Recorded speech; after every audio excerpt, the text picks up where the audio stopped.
ಹರೇ ರಾಮ. ನಮಃ ಶಿವಾಯ.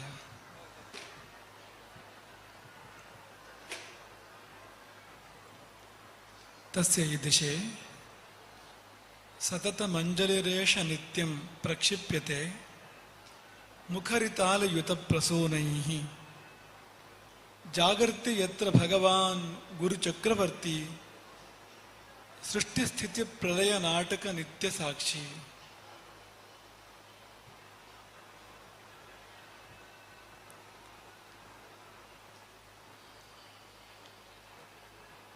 ಆಪದಾಮಪಹರ್ತಾರಂ ದಾತಾರಂ ಸರ್ವಸಂಪದಾಂ ಲೋಕಾಭಿರಾಮಂ ಶ್ರೀರಾಮಂ ಭೂಯೋ ಭೂಯೋ ನಮಾಮ್ಯಹಂ. ನಮಃ ಶಿವಾಯ ಸಾಂಬಾಯ ಸಗಣಾಯ ಸಸೂನವೇ ಸನಂದಿನೇ ಸಗಂಗಾಯ ಸವೃಷಾಯ ನಮೋ ನಮಃ.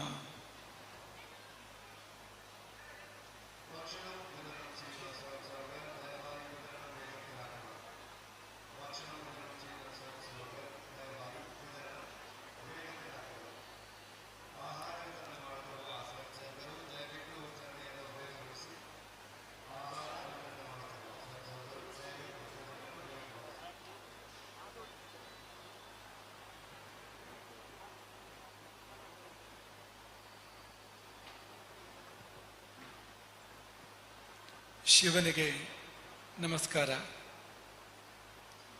ಶಿವನ ಅರ್ಧ ಶರೀರವೇ ಆದಂತಹ ಪಾರ್ವತಿಗೆ ನಮಸ್ಕಾರ.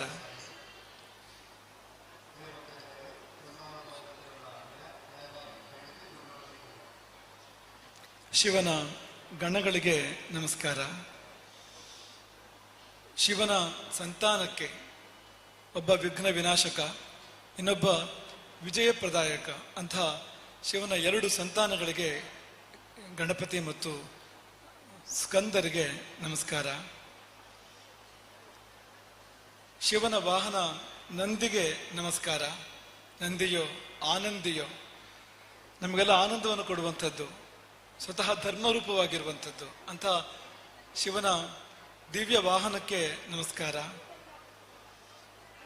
ಶಿವನ ಮುಡಿಯಲ್ಲಿ ಅಲಂಕಾರವಾಗಿರ್ತಕ್ಕಂಥ ಗಂಗೆಗೆ ನಮಸ್ಕಾರ. ಸಮಸ್ತ ಶಿವ ಪರಿವಾರಕ್ಕೆ ನಮಸ್ಕಾರ. ಆ ಶಿವ ಪರಿವಾರ ಕೈಲಾಸದಿಂದ ದಕ್ಷಿಣದ ಕಡೆಗೆ, ನಮ್ಮ ಕಡೆಗೆ ನಡೆತಂದು ಇಲ್ಲಿ ಪೆರಡಾಲದಲ್ಲಿ ಉದನೇಶ್ವರನ ರೂಪದಲ್ಲಿ ಸಪರಿವಾರವಾಗಿ ಇಲ್ಲಿ ನೆಲೆಗೊಂಡಿದೆ. ಈ ಮಣ್ಣಿನ ಭಾಗ್ಯ, ಈ ಮಣ್ಣಿನ ಮಕ್ಕಳೆಲ್ಲರ ಭಾಗ್ಯ ಅದು ಎಂಬುದಾಗಿ ನಾವು ಭಾವಿಸ್ತೇವೆ. ಶಿವನ ಸ್ವರೂಪದಲ್ಲಿ ಒಂದು ವಿಶೇಷ ಇದೆ. ಶಿವನ ಹಣೆಯಲ್ಲಿ ಮೂರನೆಯ ಕಣ್ಣಿದೆ. ಆ ಕಣ್ಣು ಅದು ಅಗ್ನಿ ನೇತ್ರ ಅಂತ. ಶಿವನ ಎಡಗಣ್ಣು ಸೋಮ, ಬಲಗಣ್ಣು ಸೂರ್ಯ, ನಡುಗಣ್ಣು ಅಗ್ನಿ ಅಂತ. ಸೋಮನೇತ್ರ, ಸೂರ್ಯನೇತ್ರ, ಅಗ್ನಿನೇತ್ರ ಅಂತ. ಆ ನೇತ್ರವನ್ನು ತೆರೆದರೆ ಅವನು ಸುಡಬಲ್ಲ ಅಂತ. ಕಾಮನನ್ನು ಸುಡಬಲ್ಲ, ಕಾಮ ಮೂಲವಾದ ಪ್ರಪಂಚವನ್ನೇ ಸುಡಬಲ್ಲ ಅಂತ. ಸಮಸ್ತ ಪ್ರಪಂಚವನ್ನೇ ತನ್ನ ನೇತ್ರೋನ್ಮೀಲನ ಮಾತ್ರದಿಂದ ದಗ್ಧವಾಗಿಸಬಲ್ಲ ಅಂತ. ಹಾಗಾಗಿ ಅಗ್ನಿ ಶಿವನಲ್ಲಿದೆ. ಶಿವನ ಕೈಯಲ್ಲಿ ಕೂಡ ಅಗ್ನಿ ಇದೆ.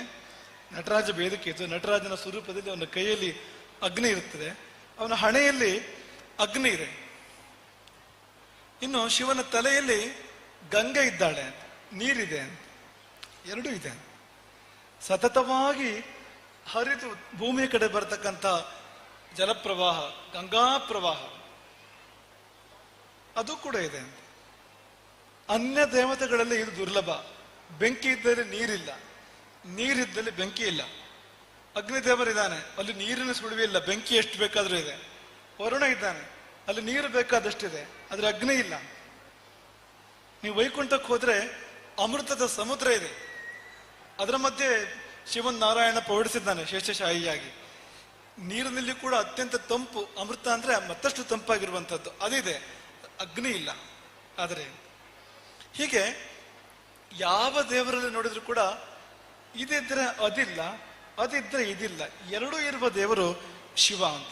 ಸಮಯ ಬಂದಾಗ ಸುಡಬಲ್ಲ, ಸಮಯ ಬಂದಾಗ ಹಾಗೆಯೇ ನಮ್ಮನ್ನ ತಂಪು ಮಾಡಬಲ್ಲ ಅಂತ. ಶಿವ ಬೆಂಕಿಯಾಗಬೇಕು ಅಥವಾ ಜಲವಾಗಬೇಕು ನಮ್ಮ ಕೈಲಿರುವಂಥದ್ದು. ಶಿವನನ್ನು ನಾವು ಬೆಂಕಿಯಾಗಿ ಮಾಡ್ಕೊಳ್ತೇವೋ, ಶಿವನನ್ನು ನಾವು ಜಲವಾಗಿ ಗಂಗಾ ಪ್ರವಾಹವಾಗಿ ನಮ್ಮನ್ನು ತಂಪಾಗಿಸುವಂತೆ ಮಾಡ್ಕೊಳ್ತೇವೋ, ನಮ್ಮ ಕೈಯಲ್ಲಿ ಇರುವಂಥದ್ದು. ಈ ಎರಡು ತುಂಬ ಪರಸ್ಪರ ವಿರುದ್ಧ ತತ್ವಗಳು. ಬೆಂಕಿ ಸುಟ್ಟು ನಾಶ ಮಾಡ್ತದೆ, ನೀರು ಬೆಳೆಯುವಂತೆ ಮಾಡ್ತದೆ. ಒಂದು ಸಸ್ಯ ಬೆಳಿಬೇಕು ಅಂದ್ರೆ ನೀರು ಬೇಕು, ಒಂದು ಮನುಷ್ಯ ಬೆಳಿಬೇಕು ಅಂದ್ರೆ ನೀರು ಬೇಕು, ಒಂದು ಮೃಗ ಪಕ್ಷಿ ಬೆಳಿಬೇಕು ಅಂದ್ರೆ ನೀರು ಬೇಕು. ನೀರಿನ ಸ್ವಭಾವವೇ ಬ್ರಹ್ಮಣ, ದೊಡ್ಡದು ಮಾಡುವಂಥದ್ದು. ಚಿಕ್ಕದು ದೊಡ್ಡದಾಗಬೇಕಾದ್ರೆ ನೀರಿನ ಸಹಾಯ ಸಾಧ್ಯವೇ ಇಲ್ಲ. ಅದು ನೀರಿದ್ದರೆ ಮಾತ್ರವೇ ಯಾವುದೇ ಚಿಕ್ಕದು ದೊಡ್ಡದಾಗಲಿಕ್ಕೆ ಸಾಧ್ಯ. ಬೆಳೆಯುವಿಕೆ ಎನ್ನುವಂಥದ್ದು ಸಂಪೂರ್ಣವಾಗಿ ನೀರನ್ನೇ ಅವಲಂಬಿಸ್ತಿದೆ. ಹಾಗಾಗಿ ಅವನು ಕಣ್ ತೆರೆದ್ರೆ ನಾಶ, ಅದೇ ಅವನು ಗಂಗೆಯನ್ನು ಹರಿಸಿದ್ರೆ ವಿಕಾಸ, ಬೆಳವಣಿಗೆ. ತದ್ವಿರುದ್ಧ ಎರಡು ಕೂಡ. ಬೆಳವಣಿಗೆ ಮಾತ್ರ ಅಲ್ಲ, ಸೃಷ್ಟಿ ಕೂಡ ನೀರಿನಿಂದಲೇ ಅಂತ. ಒಂದು ಕಡೆ ನೀರು ನಿಂತಿದ್ರೆ ಅಲ್ಲಿ ಜೀವಗಳ ಸೃಷ್ಟಿ ಆಗ್ತದೆ. ಅಥವಾ ಯಾವುದಾದ್ರೂ ಗ್ರಹದಲ್ಲಿ ನೀರಿಲ್ಲದೆ ಇದ್ರೆ ಅಲ್ಲಿ ಯಾವ ಜೀವವು ಕೂಡ ಇರ್ಲಿಕ್ಕೆ ಸಾಧ್ಯ ಇಲ್ಲ. ಇವತ್ತು ಬಾಹ್ಯಾಕಾಶ ಸಂಶೋಧನೆ ಮಾಡುವಾಗ ಅವ್ರು ನೋಡುವಂಥದ್ದು ನೀರುಂಟ ಅಂತ. ಯಾವುದೇ ಒಂದು ಗ್ರಹ ಅಥವಾ ಯಾವುದೇ ಒಂದು ಆಕಾಶಕಾಯಿ ಇದ್ರೆ ನೀರುಂಟ ಅಂತ. ನೀರಿದ್ರೆ ಜೀವಗಳು ಇರ್ಲಿಕ್ಕೆ ಸಾಧ್ಯ ಇದೆ, ಇಲ್ಲಿದ್ದ ಜೀವಗಳು ಇರ್ಲಿಕ್ಕೆ ಸಾಧ್ಯ ಇಲ್ಲ. ಹಾಗಾಗಿ ಸೃಷ್ಟಿ ನೀರಿನಿಂದ, ಬೆಳವಣಿಗೆ ನೀರಿನಿಂದ, ನಾಶ ಅಗ್ನಿಯಿಂದ ಅಂತ. ಇದು ಇದೆ, ಅದು ಇದೆ ಅಂತ, ಎರಡೂ ಇದೆ ಅಂತ. ಬೆಂಕಿಯು ಶುದ್ಧ ಮಾಡ್ತದೆ, ನೀರು ಶುದ್ಧ ಮಾಡ್ತದೆ. ಅದು ಬೆಂಕಿ ಶುದ್ಧ ಮಾಡುವ ಕ್ರಮ ಬೇರೆ, ಸುಟ್ಟು ಶುದ್ಧ ಮಾಡ್ತದೆ. ಅದು ಬಂಗಾರವನ್ನು ಬೆಂಕಿ ಶುದ್ಧ ಮಾಡ್ತದೆ. ಹೇಗೆಂದ್ರೆ ಸುಟ್ಟು ಉರಿಹಿ ಅಲ್ಲಿರ್ತಕ್ಕಂಥ ಚಿನ್ನವಲ್ಲದನ್ನು ಇಲ್ಲ ಅಂತ ಮಾಡಿ ಶುದ್ಧ ಮಾಡುವಂಥದ್ದು. ಸೀತೆ ಅಗ್ನಿಯನ್ನು ಪ್ರವೇಶ ಮಾಡಿ ಶುದ್ಧವಾಗಿ ಬರ್ತಾಳೆ, ಅದು ಬೇರೆ. ನೀರು ಹಾಗಲ್ಲ, ನೀರು ಸುಟ್ಟು ಶುದ್ಧ ಮಾಡೋದಿಲ್ಲ, ತಂಪು ಮಾಡಿ ಶುದ್ಧ ಮಾಡುವಂಥದ್ದು, ನಮ್ಮನ್ನು ತೊಳೆಯುವಂಥದ್ದು, ನಮ್ಮನ್ನು ನಿರ್ಮಲನ್ನಾಗಿ ಮಾಡುವಂಥದ್ದು. ಅದು ನೀರಿನ ಗುಣ. ಹರಿಯುವುದು ನೀರಿನ ಸ್ವಭಾವ, ಉರಿಯುವುದು ಬೆಂಕಿಯ ಸ್ವಭಾವ.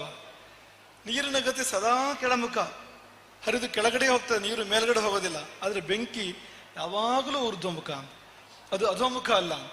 ನೀವು ಉರಿಯುವ ಕೊಳ್ಳಿಯನ್ನು ತಲೆ ಕೆಳಗು ಮಾಡಿದರೆ ಜ್ವಾಲೆ ಮೇಲಕ್ಕೆ ಹೋಗುವಂಥದ್ದು ಹೊರತು ಜ್ವಾಲೆ ಕೆಳಕ್ಕೆ ಹೋಗೋದಿಲ್ಲ ಅಂತ. ಪ್ರಸಿದ್ಧ ಮೂರ್ಧ್ವಜ್ವಲನಂ ಹವಿರ್ಭುಜ ಅಂತ. ಬೆಂಕಿ ಯಾವಾಗಲೂ ಊರ್ಧ್ವಮುಖ ಹೊರತು ಅಧೋಮುಖ ಅಲ್ಲ ಅದು ಅಂತ. ಹಾಗಾಗಿ ಅದು ಉಂಟು, ಇದು ಉಂಟು. ಅಧೋಮುಖವಾದ ಜಲವೂ ಉಂಟು ಶಿವನಲ್ಲಿ, ಊರ್ಧ್ವಮುಖವಾಗಿರ್ತಕ್ಕಂಥ ಅಗ್ನಿಯೂ ಉಂಟು ಅಂತ. ಅವನಿಗೆ ಆಗ್ರಹ ಉಂಟಾದಾಗ ಹಣಗಣ್ಣ ಅಂತ ಕರೀತಾನೆ. ನಿಮಗೆಲ್ಲ ಪ್ರಸಿದ್ಧವಾದ ಪ್ರಕರಣ ಗೊತ್ತೇ ಇದೆ, ಅದು ಕಾಮದಹನದ ಪ್ರಕರಣ. ತಪಸ್ಸು ಮಾಡುವಾಗ ಶಿವ ಅಂತರ್ಮುಖನಾಗಿದ್ದಾಗ, ವೈರಾಗ್ಯಪರನಾಗಿದ್ದಾಗ ಅವನ ಮೇಲೆ ಕಾಮ ತನ್ನ ಬಾಣಗಳನ್ನು ಪ್ರಯೋಗ ಮಾಡ್ತಾನೆ.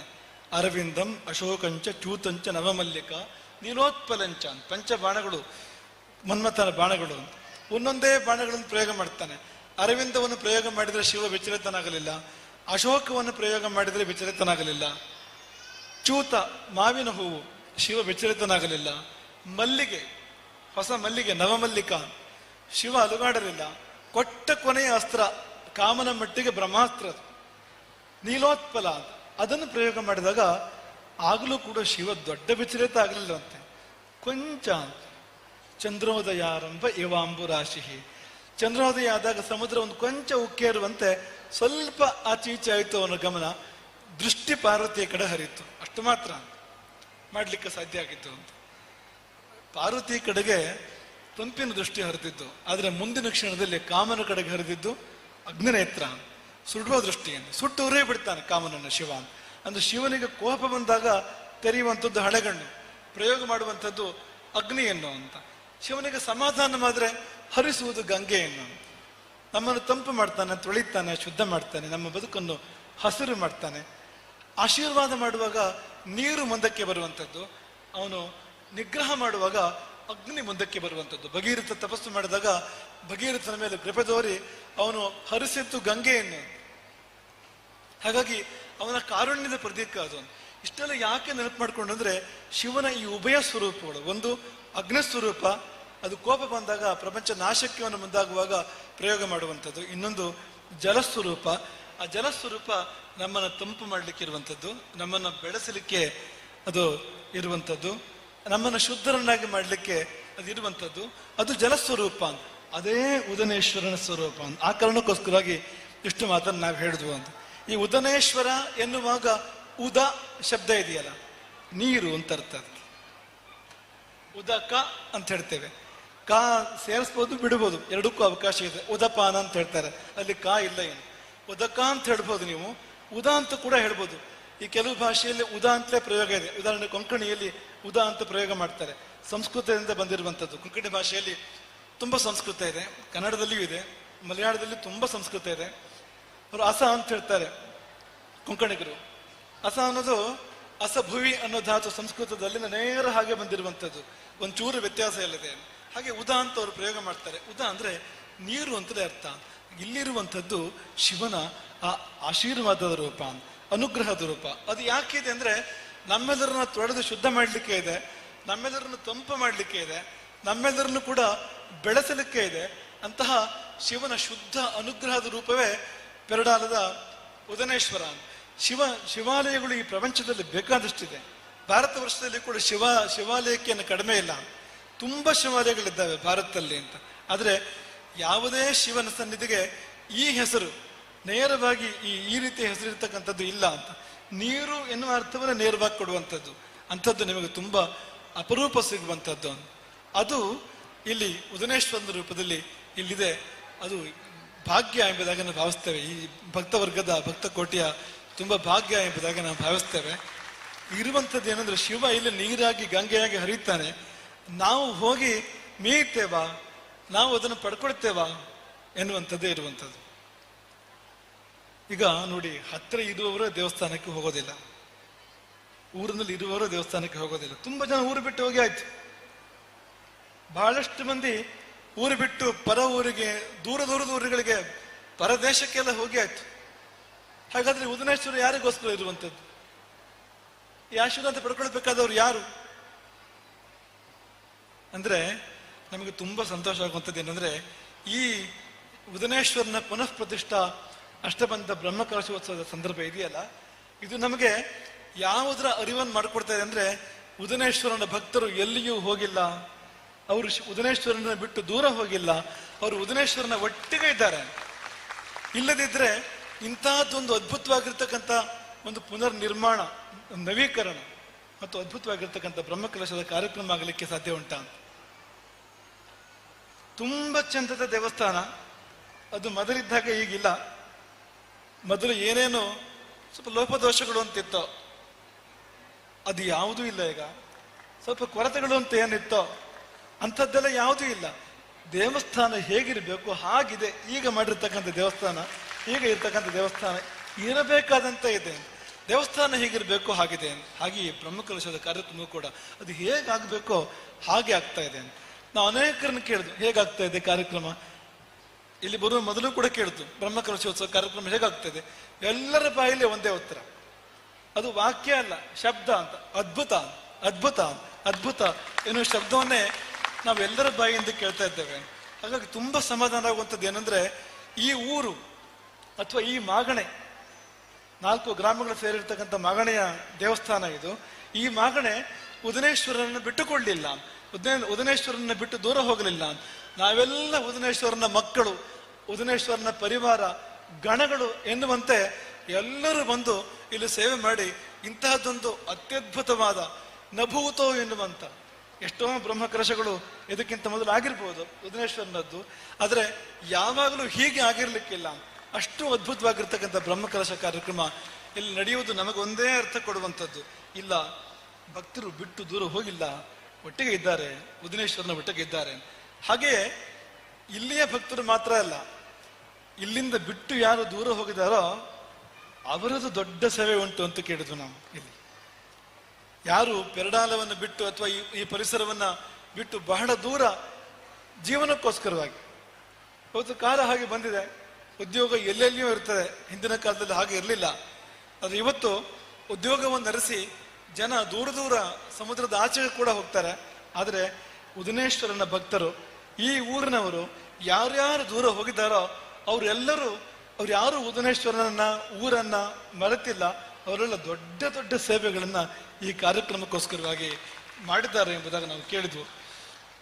ಇದು ಕೇಳಿದಾಗ ನಮಗೆ ತುಂಬಾ ಸಂತೋಷ ಆಯ್ತು. ಯಾಕೆಂದ್ರೆ ನಮಗಿರುವ ಗಾಢ ಚಿಂತೆಯೇ ಒಂದೇನು ಅಂದ್ರೆ, ಒಂದು ಕಡೆಯಿಂದ ಸಮಾಜ ಕ್ಷಯ, ಸಮಾಜ ದಿನದಿಂದ ದಿನಕ್ಕೆ ಸಂಖ್ಯಾಕ್ಷಯ ಆಗ್ತಾ ಹೋಗ್ತಾ ಇರುವಂಥದ್ದು. ಇನ್ನೊಂದು ಕಡೆಯಿಂದ ಇರುವವರು ವಲಸೆ ಹೋಗುವಂಥದ್ದು, ಊರನ್ನು ಬಿಟ್ಟು ದೂರ ಹೋಗುವಂಥದ್ದು. ದೂರ ಹೋದವರಿಗೆ ಊರನ್ನ ನೆನಪಿದ್ದ ಸರಿ, ನೆನಪು ಕೂಡ ಇಲ್ಲ ಎನ್ನುವಂಥ ಪರಿಸ್ಥಿತಿ. ಅಲ್ಲಲ್ಲಿ ಅವರು ಸ್ಥಿರ ಆಗುವಂಥದ್ದು, ಊರಿಗೆ ಬರುವುದೇ ಕಡಿಮೆ ಆಗುವಂಥದ್ದು, ಊರಿನ ಆಚರಣೆಗಳು ಅಥವಾ ಪಾರಂಪರಿಕ ಆಚರಣೆಗಳನ್ನು ಬಿಟ್ಟು ಬಿಡುವಂಥದ್ದು.